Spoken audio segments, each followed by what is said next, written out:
Yo, j'espère que tu vas bien, que tu es en pleine forme et que tu pètes le feu. En tout cas, moi oui, je te souhaite la bienvenue dans cette question de Phoenix numéro 16, dans laquelle je vais répondre à une nouvelle question de Sylviane Gervasoni, qui me demande pourquoi les couples modernes périclitent-ils.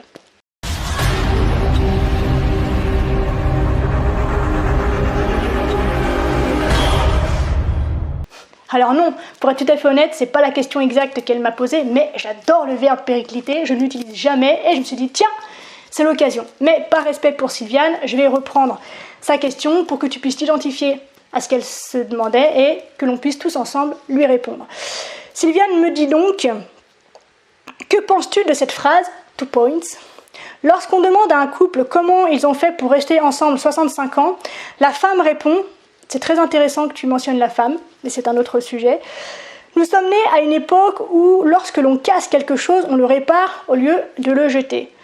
Pourquoi est-ce qu'à notre époque, donc ça c'est Sylviane qui reprend, pourquoi est-ce qu'à notre époque on ne peut pas faire pareil, car c'est ça le véritable amour.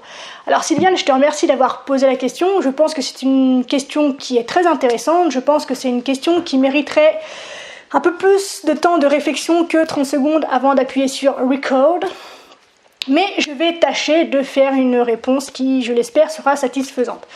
Alors, déjà, une des premières choses que je souligne, c'est qu'aujourd'hui, on est dans une époque, en fait, où tout a changé dans nos vies.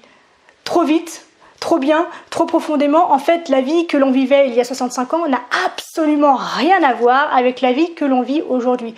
Mais on parle vraiment de tout, c'est-à-dire que les rapports sociaux ont changé, les valeurs qui sont transmises ont changé, même l'espérance de vie a changé, absolument tout a changé. Par exemple, il y a encore quelques années, si une femme était seule, elle était extrêmement mal vue. Si en plus cette femme seule était enceinte, je te raconte pas le délire. Pareil pour les hommes, on les considérait comme des don juan jusqu'à 25 ans, et à 25 ans et à jour, s'ils étaient tout seuls encore, on considérait qu'a priori ils avaient un problème. Et tout ça, en fait, ce sont des conventions sociales que la société diffuse et enseigne comme étant des valeurs normales à travers notamment les magazines, la radio, la télé, la religion, la culture familiale et tout le temps loin. Et sans oublier le fameux, le grand, le magnifique, l'enchaînant jusqu'à ce que la mort nous sépare, qui, prenons justement ce terme-là, si on revient au début du moment où en fait on a commencé à lier les gens jusqu'à ce que la mort les sépare, il faut aussi intégrer le fait que la mort intervenait à 35 ans.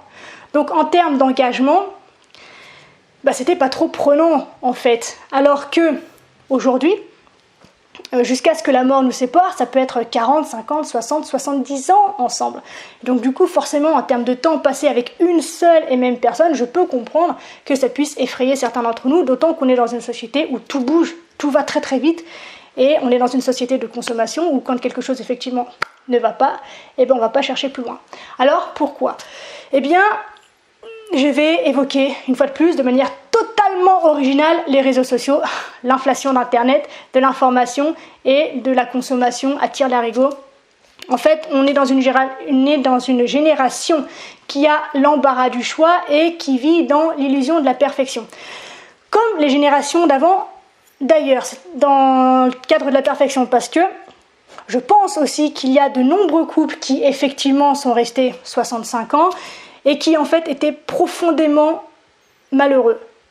C'est-à-dire que, personnellement, ma grand-mère m'a déjà dit que si elle était née à notre époque, à mon époque en l'occurrence, elle aurait divorcé il y a bien longtemps. Donc en fait, déjà à l'époque, on avait cette notion d'image, il fallait que tout ce qui se passe à la maison reste à la maison, qu'importe si on est malheureux, qu'importe si on n'est pas content, qu'importe s'il se passe, si le couple est en fait en pleine crise et a besoin en fait de respirer. Parce qu'on accorde plus de valeur en fait à ce que le voisin va penser, alors qu'on s'en fout du voisin, il ne nous connaît même pas, il en a rien à foutre de ta tronche en plus. Mais du coup, on avait déjà beaucoup trop d'importance pour le regard de l'autre plutôt que pour son propre bien-être et pour ceux du coup des personnes qu'on prétendait aimer et pour lesquelles finalement on s'est laissé glisser vers la haine parfois. Bref, tout ça pour dire que nous sommes donc dans une génération, je parle de ma génération pour simplifier les choses, donc génération Y. On est dans une génération donc, qui a l'embarras du choix et qui vit dans une illusion totale de perfection et donc à travers les fameux réseaux sociaux, à travers les applications développées pour générer des rencontres où en fait on se présente comme des produits marketing en fait, avec un packaging parfait, avec un packaging qui est travaillé, et on oublie complètement, on efface complètement la notion d'humanité. Donc on se présente avec, effectivement, avec des qualités, avec des choses très bien, mais on efface, on estompe complètement tous nos défauts. Donc en fait, on se retrouve avec des photos instagrammées qui sont stratégiquement cadrées, avec des annonces rédigées parfois à plusieurs, et en fait, on compose nos pages de vente personnelles avec autant de soins, d'application et de méticulosité que les Galeries Lafayette préparent leur vitrine pour Noël en fait. Et tout ça pour optimiser et augmenter nos chances d'avoir des rencontres, de faire des rencontres. Le problème, c'est que de tout miser comme ça sur une page de vente qui est complètement factice, du coup, et qui occulte complètement une partie de ce que tu es, là, il y a au moins 3 résultats qui sont complètement contre-productifs qui sont obtenus. Le premier, c'est que on déçoit forcément. C'est-à-dire qu'on a généré chez l'autre une forme de fantasme, de perfection, et lorsque l'on fait ce premier rendez-vous, en fait, forcément, la personne s'attend à rencontrer la personne avec qui elle a discuté, avec l'image, au sens propre du terme, sur laquelle elle a flashé. Et en fait, forcément, on se rend compte qu'il y a des défauts qui viennent entacher un petit peu, en fait, cette perfection qui a été présentée au départ. La deuxième, c'est que, malheureusement, les autres font pareil. Donc, même si on tombe sur quelqu'un qui nous plaît, on est forcément accroché au fantasme que l'autre a généré chez nous. Et en plus, on reste suspendu, en fait, et complètement omnibulé, je ne sais jamais dans quel ordre ça se dit, bref, par les centaines et centaines d'autres fiches d'hommes et femmes qui, eux, sont parfaits, à nos yeux, du coup, qui présentent leur perfection et qui présentent un champ de possibles absolument inimaginable. Et à partir du moment où la personne en face nous a déçus puisqu'elle nous a menti, on va les tourner vers d'autres, mais qui finalement font pareil. Donc, on est dans un cercle vicieux où, poum, je te fous une pichenette, tu sors de ma vie, j'en prends un autre. Et puis, comme il est pareil, là, poum, je te fous une pichenette, tu sors de ma vie et j'en prends un autre. Donc, en fait, ça devient le bordel. La troisième chose qui me vient à l'esprit, c'est que tous ces sites, en fait, tous ces réseaux sociaux et ces plateformes de rencontres, elles ont considérablement réduit l'effort qui est nécessaire pour arriver à ce premier encart. C'est-à-dire qu'à l'époque de mes parents notamment, par exemple, et puis donc avant aussi, le premier encart, c'était le Saint Graal, quoi. Donc il y avait oh là là, elle me plaît, je rougis, j'ai le cœur qui palpite, je sais pas ce que je vais faire. Il y a le moment où j'essaie de lui parler et je me ridiculise complètement, donc il me faut encore 15 jours pour me dire allez, reprends-toi bonhomme, on va y arriver. Et puis il y a le premier contact, et puis il y a la première invitation, elle me dit non, mais je persévère, alors j'y retourne, et enfin, alléluia, le premier encart est là. Alors on se prépare, on se change 300 fois, on se demande si on est bien, et puis on a un grain de beauté là qu'on essaie d'effacer, et puis voilà, il y a quelque chose en fait qui a été complètement saboté par la rapidité avec laquelle on fait des rencontres à travers les réseaux sociaux et les plateformes de rencontres. Et donc du coup, en fait, aujourd'hui, il suffit d'un doigt qui swipe, il suffit de 2 phrases, d'une géolocalisation, et hop, 1h30 plus tard, on paie l'addition du café hyper hype en bas de chez toi, et dans la 10 minutes qui suivent, on se retrouve dans ton appart.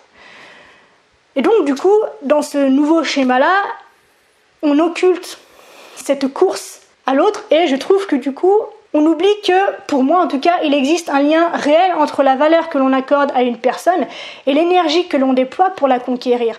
Et donc en fait, les liens qui sont solides dans cette course-poursuite complètement folle dingue, complètement passionnée, et ben aujourd'hui n'existe plus et c'est le ciment peut-être en fait d'une relation qui peut être durable et que du coup on a remplacé par de la farine, quoi. Ça ne sert absolument à rien. Alors là, du coup, je viens de parler du fait qu'on est une génération donc, qui vit dans l'illusion de la perfection et qui a l'embarras du choix. Mais en plus de ça, je l'ai déjà mentionné au tout début, on est dans une génération de l'instantanéité. C'est-à-dire qu'on veut et on a tout immédiatement. Et c'est bien ça qui est triste, c'est qu'on a tout immédiatement. C'est-à-dire que là, si je vois un produit qui m'intéresse, en 2 clics sur mon smartphone, parce qu'en plus tout est préenregistré, il n'y a même plus à se tortiller, hop, j'ai commandé et il se peut que avant ce soir, en fait, mon produit sonne à ma porte et paf, il est là.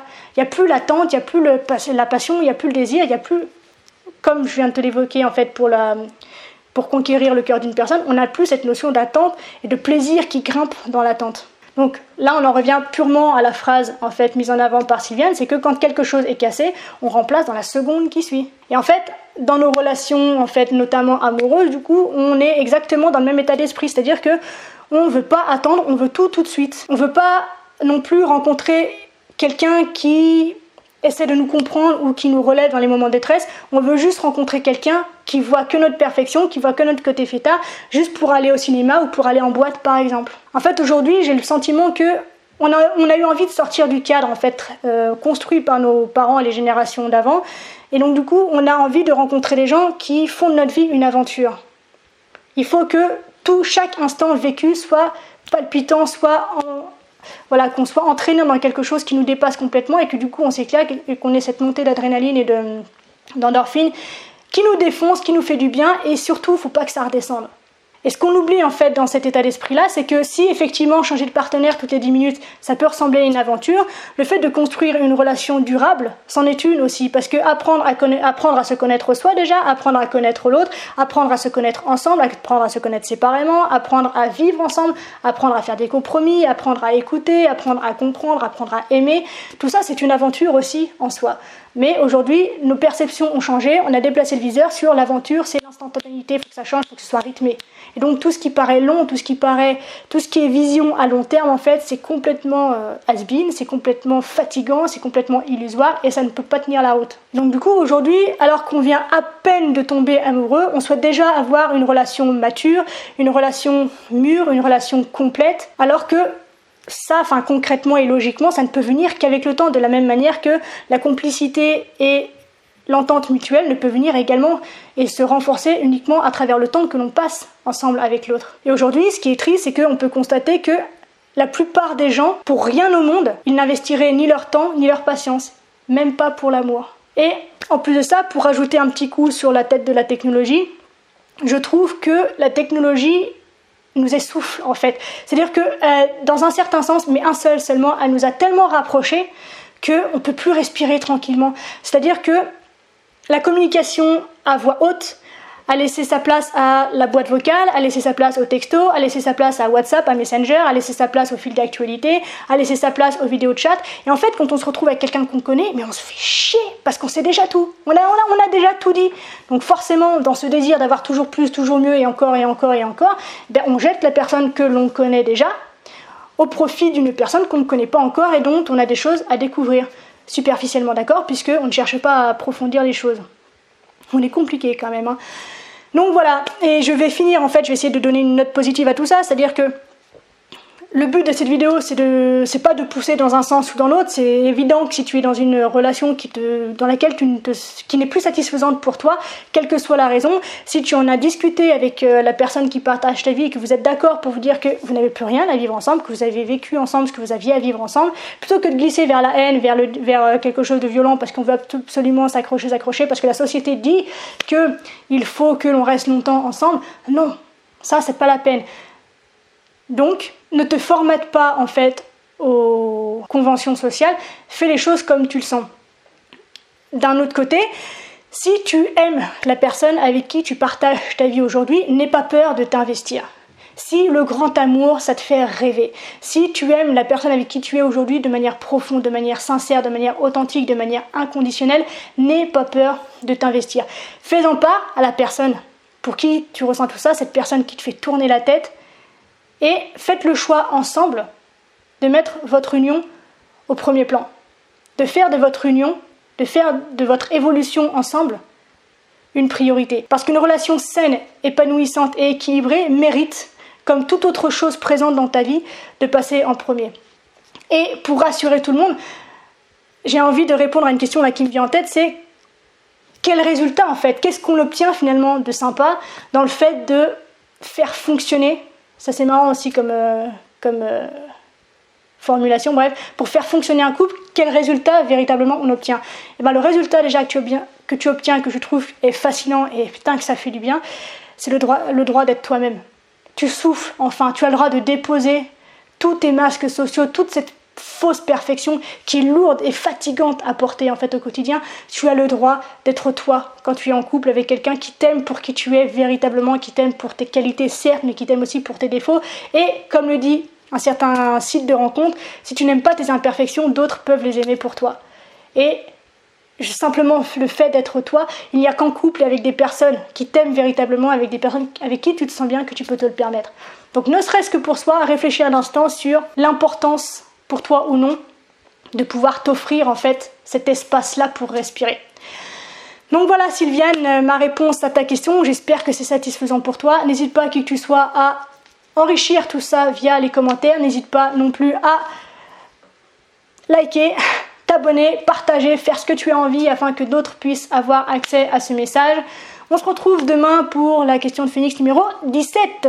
D'ici là, prends soin de toi, sois reconnaissant envers la vie et surtout n'oublie jamais que tu es la personne la plus importante de ta vie et que de ce fait, tu mérites ce qu'il y a de meilleur. Je te souhaite une merveilleuse soirée, une extraordinaire journée, une magnifique semaine. Je te dis à demain, je t'aime. Ciao, ciao.